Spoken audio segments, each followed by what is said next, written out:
Welcome to Cosmos, Oklahoma City University's official podcast featuring Chris and Nick.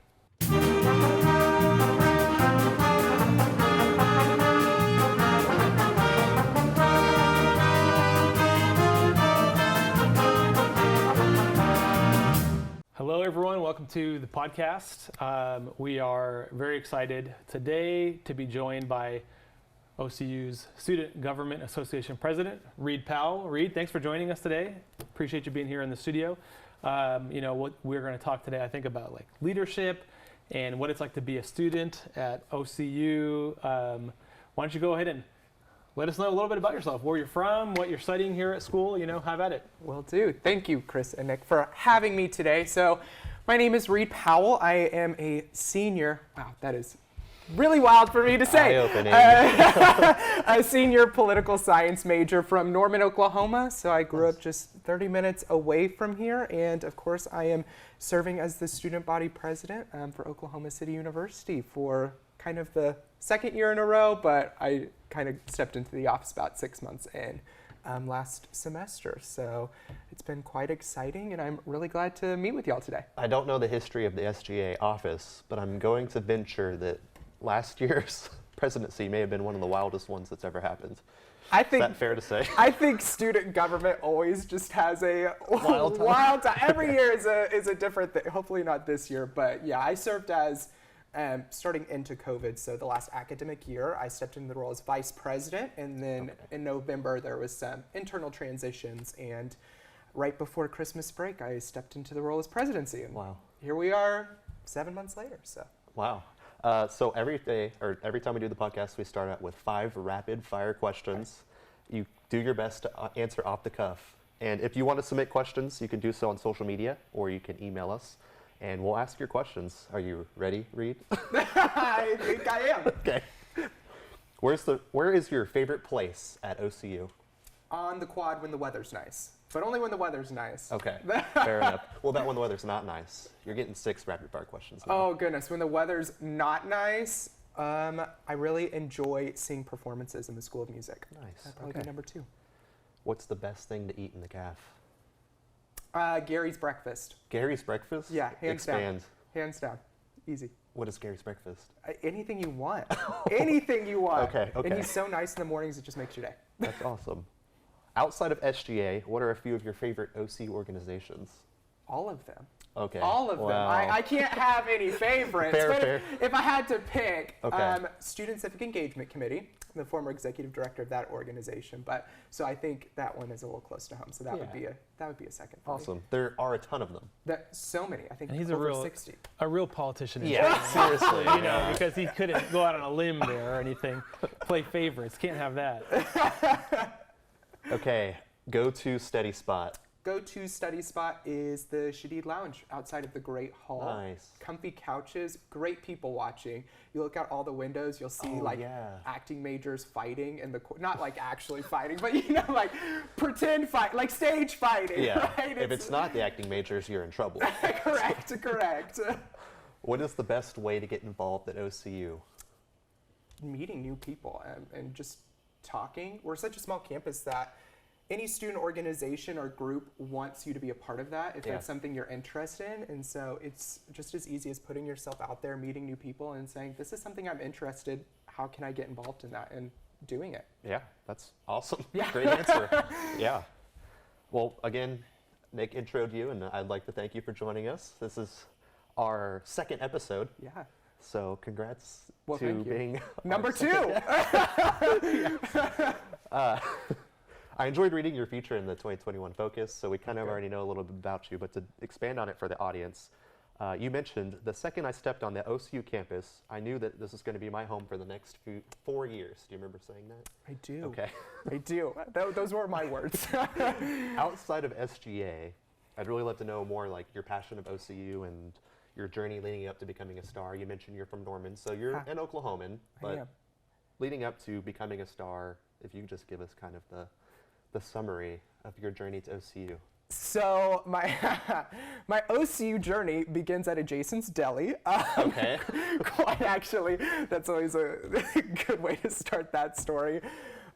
So senior in high school, I am a big planner, right? So I like to have my life planned and know exactly what I'm doing, what steps I need to take to achieve goals. And I had planned on going to a different state school. That was my entire plan, my entire life growing up in Norman. That's what I thought I was going to do. So Oklahoma State is what you're obviously referring to. No, of course not. I won't say any names, yeah, we know what you mean. Coming from Norman, don't think I was going to be saying go Pokes. Yeah. But we'll just edit out that one little snippet of sound. Right go there. Pokes. Yeah. But believe what Reid said? Man, alive. that's the only time you're going to hear me say that. So, senior year, Christmas break, sitting in a Jason's Deli with my mom and my dad, and my mom just says the idea, like, what if you don't go to certain school that does not have Go Pokes as the slogan, and go check out OCU. And I was immediately upset with her, not a happy camper, because I like to plan, and she's like trying to derail my plans. And so I was like, okay, I'll go tour the school if that will make you happy, because she was convinced that this was going to be the right choice for me, that I needed to attend OCU.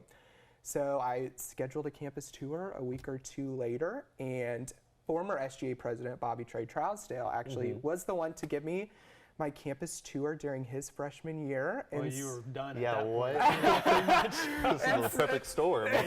So, I mean, if he doesn't hook you, I don't know who can do it. I know. And so I fell in love with it, and I was like, I needed to be here. And so here I am 4 years later. It was the best decision that I've made. I've met great people. I've had so many great mentors here at OCU, and no matter what position or I'm in, organization that I'm a part of, classroom that I'm sitting in, I feel like everybody's been championing my success and those around me.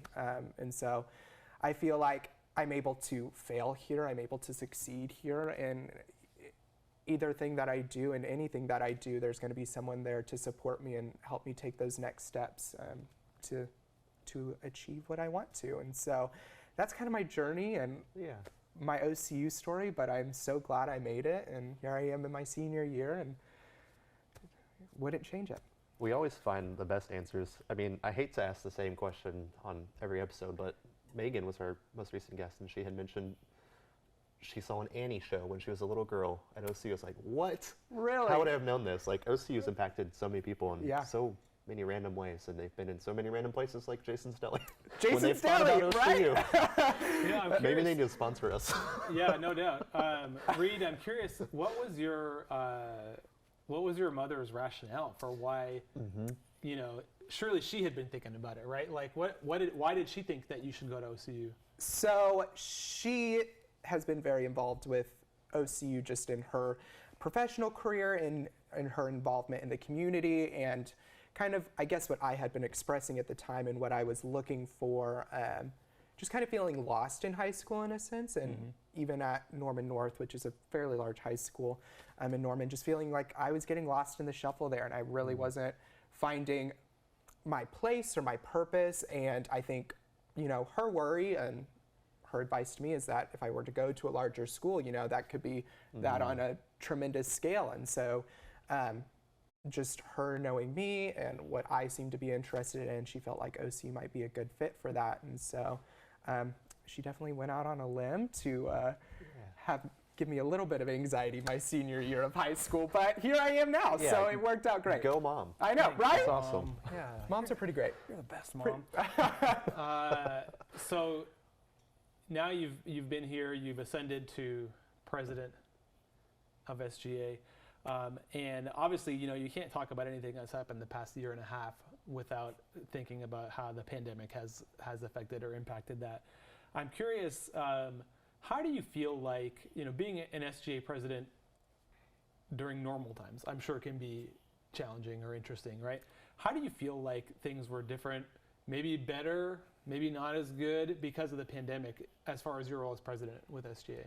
Yeah, I think for everyone it was learning to approach situations with a different leadership style, and just being more flexible and finding new and creative ways to lead. And so I think all of us experience that in our own roles. And so in SGA especially, it was trying to figure out how to when I'm sitting on meetings or we're talking about what direction our university is going to head in during a pandemic, like how can I best represent the students and what they're thinking and what they're feeling, because it is a wide range of thoughts and emotions. Some people felt like we should be really strict when it came to COVID, and some people felt the university was being too tough. And so it was really having, for me especially and my team, and finding ways to engage the campus community during these times, just trying to be as innovative as possible and representing them the best that I could. So I think all of us were able to learn something from the pandemic, from something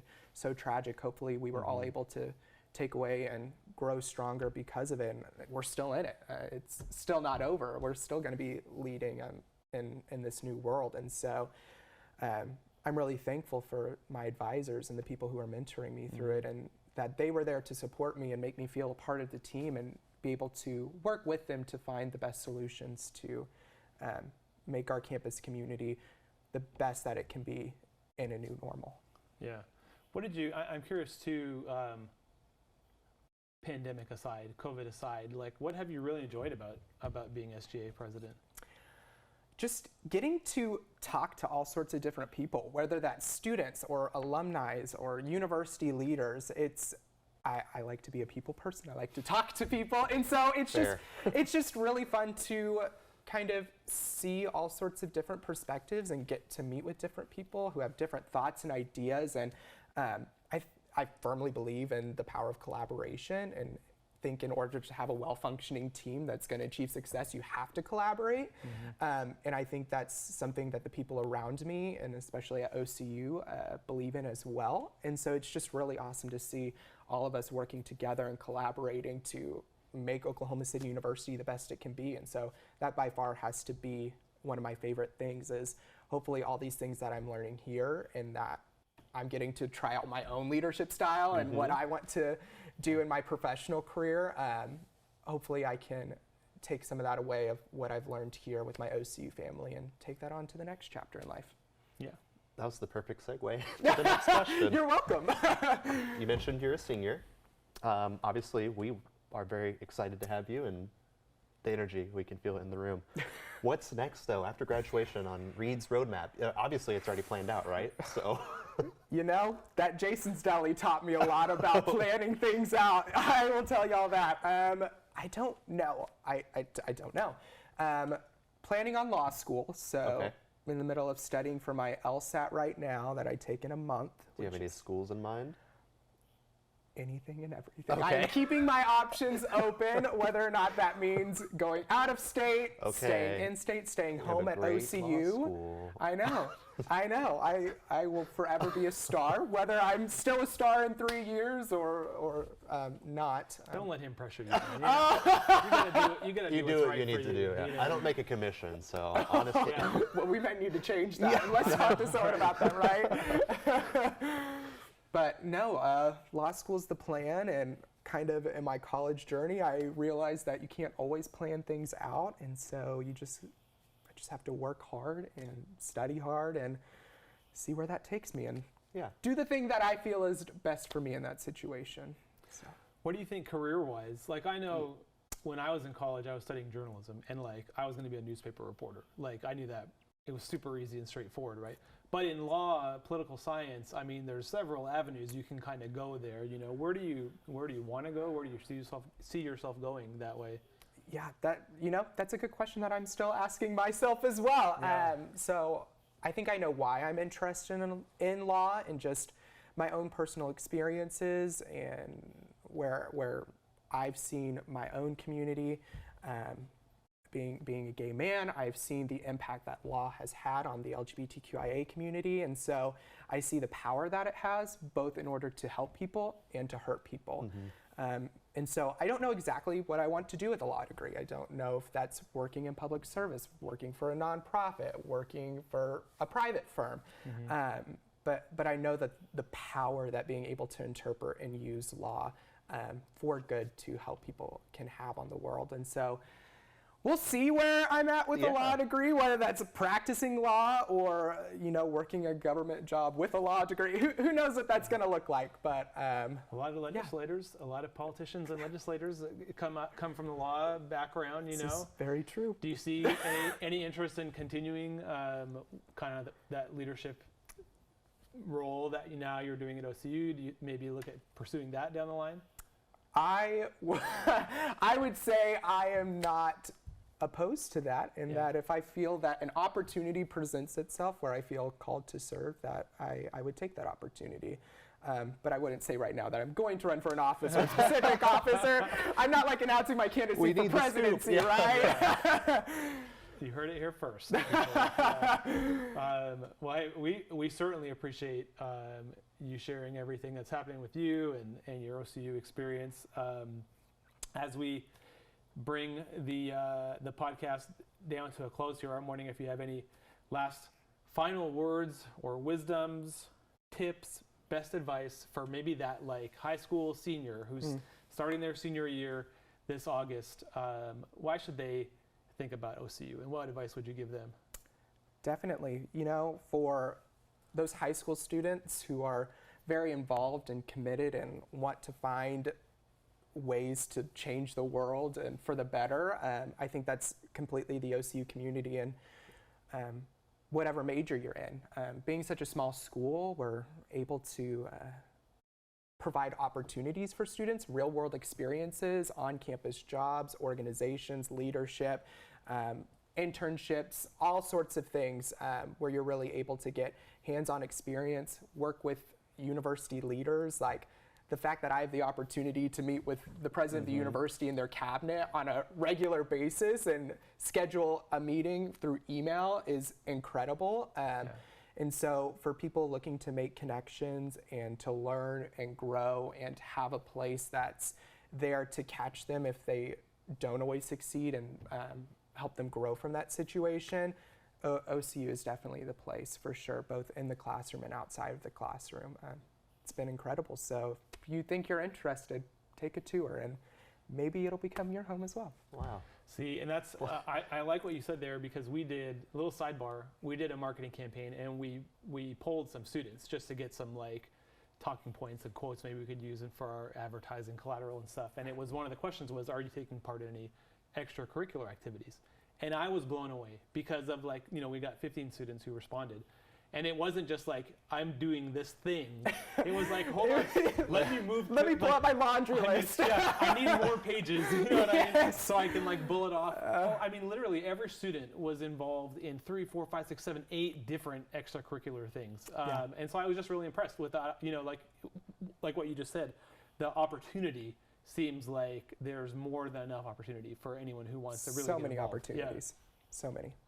When I was an undergrad, we used the acronym for OCU also meant Overcommitted University. Is that still hold? That's bad branding. That's bad branding. No, we can't say that. There's just so many things you're a part of. Well, thank you again for joining us. It's been a pleasure.